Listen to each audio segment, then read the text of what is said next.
నమస్కారం అండి. నేను వాణి. ఈరోజు మనం అమ్మాయి పెళ్ళి అనే ఒక చక్కని కథను విందాం. నాన్న అడిగిన ప్రశ్నకు సమాధానం చెప్పే లోపలే నా చెంప చెళ్ళుమంది. నాకు ఊహ తెలిసినప్పటి నుంచి నాన్న కోప్పడటం నేనెరగను.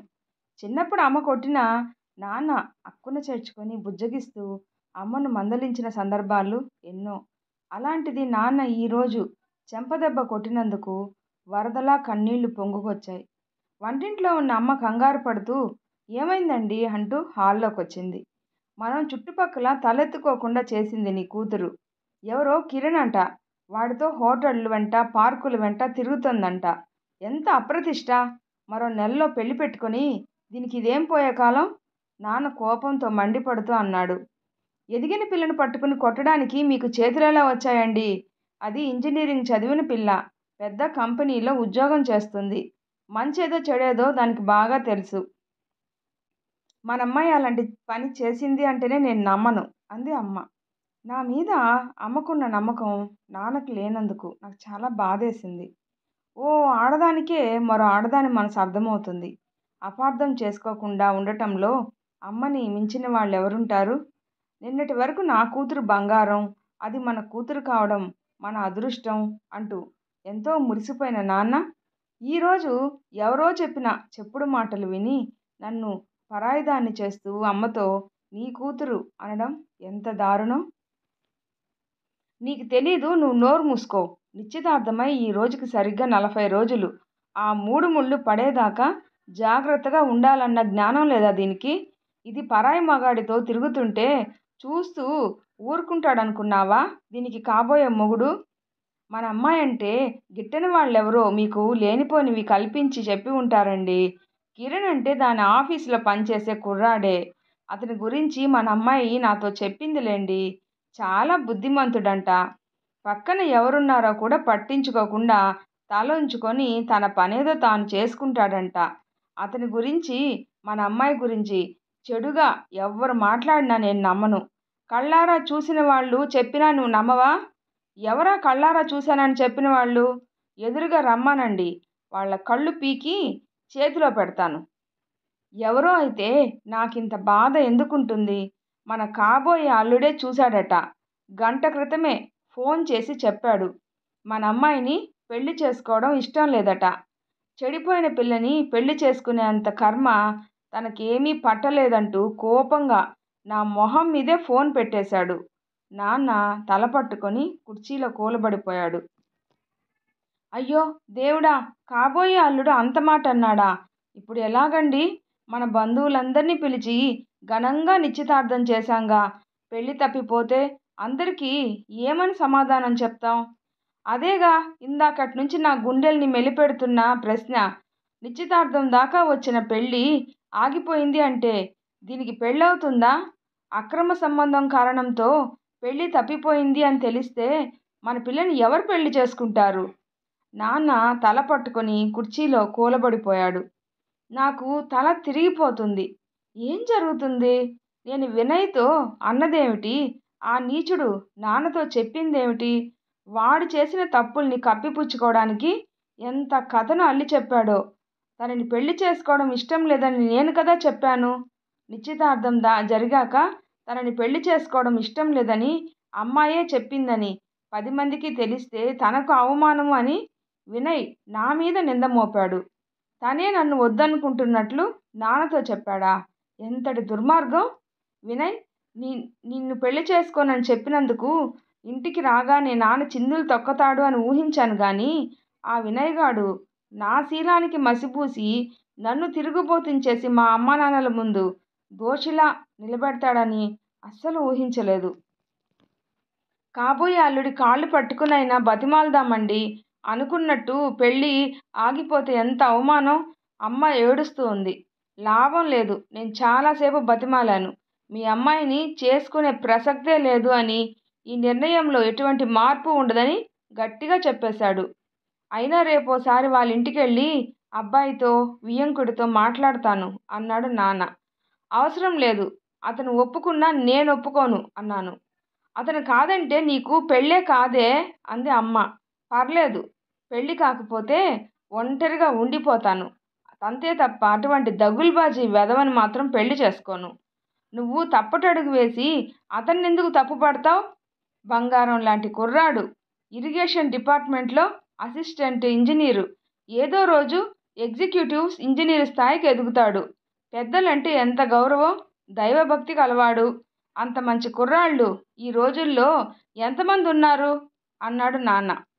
అతనిలో మీకు 1000 సద్గుణాలు కనిపించినా కూడా నాకొద్దు, అతన్ని నేను పెళ్లి చేసుకోను అంటూ విసురుగా నా గదిలోకి వెళ్ళి తలుపేసేసుకున్నాను. మంచం మీద పడిపోయి దిండిలో తలదూర్చి చాలాసేపు ఏడ్చాను. పెళ్లి చూపుల్లో వినయ్ని చూసిన ఆ క్షణమే ఇష్టపడ్డాను. అల్లరిగా నవ్వే అందమైన కళ్ళు, ఒత్తైన జుట్టు, చక్కటి శరీర సౌష్ఠవం, మంచి ఉద్యోగం. ఇంతకన్నా ఏ ఆడపిల్లైనా ఏం కోరుకుంటుంది? అతనికి నేను నచ్చానట. పెళ్లికి నేను అంగీకారం తెలపటంతో నిశ్చితార్థం చేశారు. ఆ రోజు ఎంత ఆనందపడ్డానో. మా నిశ్చితార్థానికి వచ్చిన స్నేహితురాళ్ళందరూ నువ్వు చాలా లక్కీనే, కుర్రాడు ఎర్రగా బుర్రగా స్లిమ్, అచ్చం మహేష్ బాబులా ఉన్నాడే అంటూ అభినందించారు. కొంతమంది అమ్మాయిలు నా అదృష్టానికి అసూయపడ్డారు కూడా.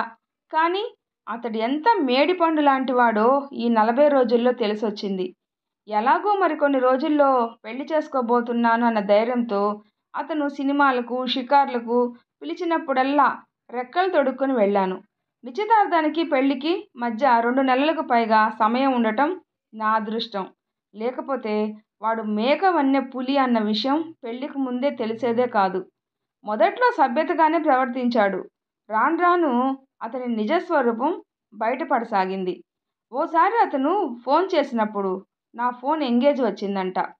మళ్ళా ఫోన్ చేసి నా పైన ములుకుల్లాంటి ప్రశ్నల వర్షం కురిపించాడు.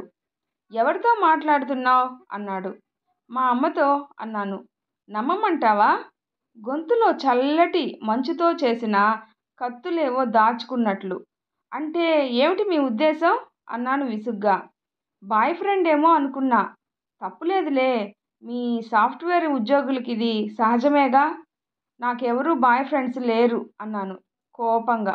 నువ్వు చేసిన కాలు స్క్రీన్ షాట్ పంపించు అన్నాడు. నేను పంపలేదు. మరునాడు సాయంత్రం మా ఆఫీస్కి వచ్చి కలుసుకున్నాడు. అంటే ఆ కాల్ బాయ్ ఫ్రెండ్ నుంచేగా అర్థం. అందుకేగా స్క్రీన్ షాట్ పంపడానికి భయపడ్డావు అన్నాడు. ఫోన్ అతని చేతికిచ్చి చూసుకోమన్నాను. ఫోన్ అంతా వెతుక్కున్నాక వంకరగా నవ్వుతూ, ఏమిటి నీ ఫోన్లో కుర్రాళ్ళ ఫోటో ఒక్కటి కూడా లేదు? అయినా మీ ఆడపిల్లల గురించి నాకు తెలీదా? ఏది దాచాలో ఏది చూపించాలో మీకు బాగా తెలుసు. అన్నీ డిలీట్ చేసి ఉంటావు. తెలివిగలదానివి కదా అన్నాడు. అతని మనస్తత్వం గురించి నాన్నకు చెప్పాలి అనుకున్నాను. 6 నెలల క్రితమే నాన్నకు గుండె నొప్పి వస్తే 2 స్టంట్లు వేశారు. ఈ విషయాలన్నీ చెప్పి ఆయన మనసుని నొప్పించడం ఇష్టం లేక నాలో నేనే కుమిలిపోయాను. పెళ్ళయ్యాక నా మంచి ప్రవర్తనతో అతనిలో మార్పు తీసుకురాగలను అన్న పిచ్చి నమ్మకం. మా అక్క బావ పండక్కి ఇంటికొచ్చినప్పుడు భోజనానికి వినయ్ని కూడా రమ్మని పిలిచాడు నాన్న. 2.5 ఏళ్ల మా అక్క కొడుకు చరణ్ అంటే నాకు చాలా ఇష్టం. వాళ్ళు భోజనం చేస్తూ ఉన్నంతసేపు నేను వాడిని ఆడిస్తూనే ఉన్నాను. మా చెల్లెలికి చరణ్ అంటే చాలా ప్రాణం. వాడు నా కొడుకు కాదట, తన కొడుకు అంటుంది అంటూ నవ్వింది అక్క. భోజనాలయ్యాక బావ నా చేతుల్లో నుంచి బాబునెత్తుకుంటూ, ఈ ప్రేమంతా రేపు తనకొక బాబు పుట్టేంత వరకే అన్నాడు. నాకు కొడుకు పుట్టినా కూడా పెద్ద కొడుకు మాత్రం వీడే అన్నాను. మర్నాడు వినయ్ నుంచి ఫోన్ వచ్చింది. ఏంటి మీ అక్క కొడుకు అంటే అంత ప్రేమ? సొంత కొడుకు కన్నా ఎక్కువలా ఉన్నాడే అన్నాడు. అవును, వాడంటే నాకు చాలా ఇష్టం. అక్కకు ఇంకో నెలలో డెలివరీ అవుతుంది అనగా సాయానికి నేనే వెళ్ళాను. మాకు ఎండాకాలం సెలవులు. అమ్మ డెలివరీ సమయానికి వచ్చింది. వాణ్ణి మొదట ఎత్తుకుంది నేనే తెలుసా అన్నాను ఉత్సాహంగా. మీ అక్క కడుపుతో ఉంది కాబట్టి బావ అవసరాలన్నీ నువ్వే తీర్చుంటావుగా. అతనిలోని చెడు ఉద్దేశం వెంటనే తట్టకపోవటం వల్ల మరంతేగా, మరదల్ని కదా, ఏ లోటు రాకుండా చూసుకున్నాను. మీ అక్క కంటే నువ్వే బెటర్ అన్న కాంప్లిమెంట్ కూడా కొట్టేశాను తెలుసా అన్నాను. నేను ఊహించానులే, మీ అక్క కంటే నువ్వే అందంగా ఉంటావు కదా. కడుపుతో ఉన్న అక్కలకు సాయంగా వచ్చిన మరదళ్ళని రుచి చూడకుండా వదిలేసే ప్రవరాక్యులు ఈ రోజుల్లో ఎవరుంటారు? అందుకేనేమో మీ బావ కొడుకంటే అంత ప్రాణం. నాకు సర్రున కోపం వచ్చింది. నోటికొచ్చినట్లు మాట్లాడకండి. మా బావ చాలా మంచివారు. నన్ను సొంత చెల్లెలి కన్నా ఎక్కువగా చూస్తారు అన్నాను. మాంసం తిన్నామని ఎవరైనా ఎముకలు మెళ్ళో వేసుకుంటారా? అక్కలకు అనుమానం రాకుండా మేనేజ్ చేయాలంటే ఆ మాత్రం ముసుగేయకపోతే ఎలా? ఛీ! ఇంత నీచంగా ఆలోచించే నువ్వంటేనే నాకు అసహ్యం వేస్తుంది. నిన్ను పెళ్లి చేసుకోవడం నాకిష్టం లేదు. గుడ్ బై అన్నాను. నన్ను కాదన్నాక నీకు పెళ్ళెలా అవుతుందో నేను చూస్తాను అన్నాడు వినయ్. నీకు చేతనైంది చేసుకో పోరా అనేసి కాల్ కట్ చేశాను. ఇంటికి రావడంతోటే వినయ్తో ఏమన్నావు అని అడిగాడు నాన్న. నేనేదో చెప్పబోయే లోపలే చెంప పగిలేలా కొట్టాడు. కిరణ్తో సన్నిహితంగా మెలగొద్దు అని వినయ్ నన్ను హెచ్చరిస్తే నా ఇష్టం వచ్చిన వాడితో తిరుగుతాను, అడగడానికి నువ్వెవరు అని సమాధానం ఇచ్చానని నాన్నతో చెప్పాడంట. కిరణ్ నా కొలీగ్, చాలా మంచివాడు. అతనికి 3 ఏళ్ల వయసున్నప్పుడు పోలియో వల్ల కుడికాలు చచ్చుబడిపోయిందంట. దాన్ని కొంచెం ఈడుస్తూ నడుస్తాడు. చాలా మంచివాడు. ఓ రోజు హాట్ చాక్లెట్ తినాలనిపించి క్రీమ్ స్టోన్కి వెళ్ళాను. అక్కడ ఐస్ క్రీమ్ తింటూ కిరణ్ కనిపించాడు. నా బలహీనత ఐస్ క్రీమ్ అండి అంటూ నవ్వాడు. త్వరలో నా పెళ్లి జరగబోతుంది అని తెలుసుకొని అభినందనలు తెలిపాడు. మీరెప్పుడు పెళ్లి చేసుకుంటారు అని అడిగినప్పుడు అతని మొహం ఉదాసీనంగా మారిపోయింది. మంచి ఉద్యోగంలో ఉన్నాను కాబట్టి కొన్ని సంబంధాలు వస్తున్నాయండి. కానీ నాకలా పెళ్లి చేసుకోవడం అయితే ఇష్టం లేదు. నన్నుగా ఇష్టపడే వ్యక్తి రావాలి, నా అవిటితనంతో సహా. నన్ను పెళ్లి చేసుకోవడానికి మీకేమీ అభ్యంతరం లేదుగా అని నేనడిగే అమ్మాయి నాకొద్దు. అలా నన్నడిగే అమ్మాయి ఎదురుపడితే అప్పుడు పెళ్లి చేసుకుంటాను అని అన్నాడు. సంభాషణ ఆఫీసులో మా బాస్ మీదకి మళ్ళీ ఇద్దరం నవ్వుకుంటూ ఉన్నప్పుడు వినయ్ లోపలికి వచ్చి మమ్మల్ని చూశాడు. నా కాబోయే భర్త అంటూ వినయ్ని పరిచయం చేశాను. ఇద్దరూ కలిసే వచ్చారా ఈ షాప్కి అని అడిగాడు కిరణ్ని. లేదు సార్, నేను ఐస్ క్రీమ్ తినడం మొదలుపెట్టిన ఒక 10 నిమిషాలకు తను వచ్చింది అన్నాడు కిరణ్. ఆఫీసులో నుంచి బయటకు వచ్చే ముందే కలుసుకోవాలని మీరిద్దరూ అనుకున్నారు కదూ అంటూ నవ్వుతూ అడిగాడు. లేదు సార్, ఇక్కడికి నేను తరచూ వస్తుంటాను. ఈరోజే మొదటిసారి తను రావడం చూశాను అన్నాడు కిరణ్. వినయ్ అంతటితో ఆ విషయాన్ని వదిలేయలేదు. కిరణ్కు నీకు ఎప్పటి నుంచి స్నేహం? ఇద్దరు ఎంత క్లోజ్? ఇలా నెలలో ఎన్నిసార్లు కలుసుకుంటూ ఉంటారు?